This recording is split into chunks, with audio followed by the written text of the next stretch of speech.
یا اللہ یا رحمان یا رحیم یا کریم۔ ہاں، زندہ لوگوں کا استعمال آپ بطور سبب کے، اسباب کے طور پر استعمال کر سکتے ہو۔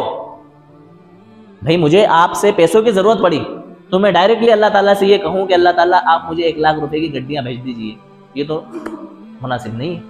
بات سمجھ میں آ رہی؟ ہاں، میں اللہ تعالیٰ سے یہ کہوں کہ اے اللہ، میں فلاں شخص کے پاس میں جا رہا ہوں، مجھے اتنے 1,000 روپے کی ضرورت ہے، آپ اس کے دل میں میرے لیے رحم ڈال دیجئے، وہ فوری طور پر میرے لیے پیسوں کا کیا کر دے، انتظام کر دے۔ سبب تو ہمیں اختیار کرنا پڑے گا۔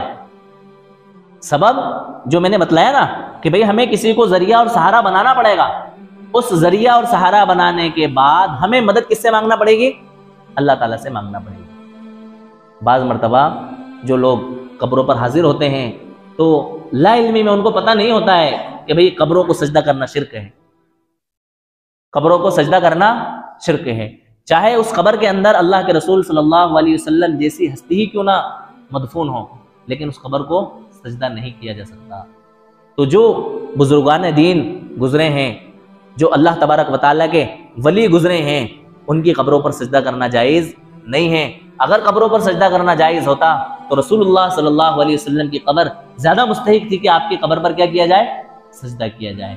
آپ کی قبر پہ بھی سجدہ نہیں کیا جائے گا، لہٰذا کسی بھی پیر کی قبر پر، کسی بھی اللہ کے ولی کی قبر پر، کسی بھی بزرگان دین کی قبر پر، کسی بھی ایسے شخص کی قبر پر جس سے اللہ تعالیٰ نے بڑے دین کے کام لیے ہوں، بڑی کرامتیں جس کے ہاتھوں سے ظاہر ہوئی ہوں، اس کی قبر پر سجدہ نہیں کیا جائے گا۔ سجدہ کرنا کیا ہے؟ قبر کے اوپر شرک ہے۔ اللہ تعالیٰ نے فرمایا کہ آپ مدد صرف ہم سے مانگو، ایاک نعبد، آپ عبادت صرف کس کی کرو؟ ہماری کرو۔ اگر ہم ایاک نعبد کے اوپر حقیقی معنی میں ایمان لاتے ہیں اور ایاک نعبد کو حقیقی معنی میں ہم مانتے ہیں تو ہمارے لیے یہ لازمی اور ضروری ہے کہ ہم صرف سجدہ کس کو کریں؟ اللہ تبارک و تعالیٰ۔ بعض حضرات جن کو علم نہیں ہوتا ہے، جب ان سے یہ کہا جائے کہ بھئی قبر پر سجدہ کرنا جائز نہیں ہے، یہ حرام ہے، یہ ناجائز ہے، یہ شرک ہے، تو ان کی طرف سے وہی جواب ہوتا ہے جو کفار مکہ کی طرف سے ہوا کرتا تھا۔ کفار مکہ کی طرف سے کیا جواب ہوا کرتا تھا کہ ہم اپنے معبودوں کی جو عبادت کرتے ہیں، حقیقی معنوں میں ہم ان کی عبادت نہیں کرتے، بلکہ ہم ان کی عبادت کے ذریعے کہاں تک پہنچتے ہیں؟ اللہ تعالیٰ تک پہنچتے ہیں۔ یعنی کہ ہم ڈائریکٹلی اللہ تعالیٰ تک نہیں پہنچ سکتے تو ہم ان کو ذریعہ بناتے ہیں کہاں تک پہنچنے کا؟ اللہ تعالیٰ تک پہنچنے کا۔ اسی طرح سے ہمارے بھولے بھالے نوجوان دین سے کوسوں دور، لا علمی کا شکار، غفلت اور لاپرواہی میں جب وہ قبروں پر حاضر ہوتے ہیں اور ان کو سمجھایا جاتا ہے تو وہ یہ کہہ دیتے ہیں کہ صاحب ہم ان قبروں کو سجدہ نہیں کرتے، بلکہ ہم اس سجدے کے ذریعے ان کی مدد حاصل کر کے کہاں تک پہنچنا چاہتے ہیں؟ اللہ تعالیٰ تک پہنچنا چاہتے ہیں۔ یہ طریقہ ہمارا نہیں ہے۔ ما نعبدہم الا لیقربونا الی اللہ زلفیٰ، یہ آیت قرآن کریم کے اندر ہے کہ ہم یہ جو ان معبودوں کی جو عبادت کرتے ہیں، یہ معبودوں کے ذریعے ہمیں اللہ تعالیٰ کا تقرب حاصل ہوتا ہے۔ یہ کفار مکہ کہا کرتے تھے، وہی بات ہمارے بھولے بھالے نوجوان اور اہل اسلام کہتے ہیں۔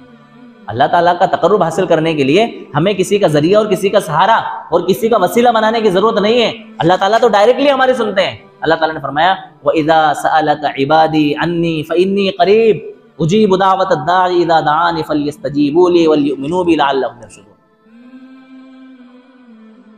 جب میرے بندے آپ سے میرے متعلق پوچھتے ہیں کہ میں کہاں ہوں تو آپ کہہ دیجئے فَإِنِّي قَرِيبٌ، میں قریب ہوں۔ میں نے قریب کی تشریح آپ کو بتلائی تھی کہ ہماری شہ رگ سے بھی زیادہ قریب ہے اللہ تعالیٰ۔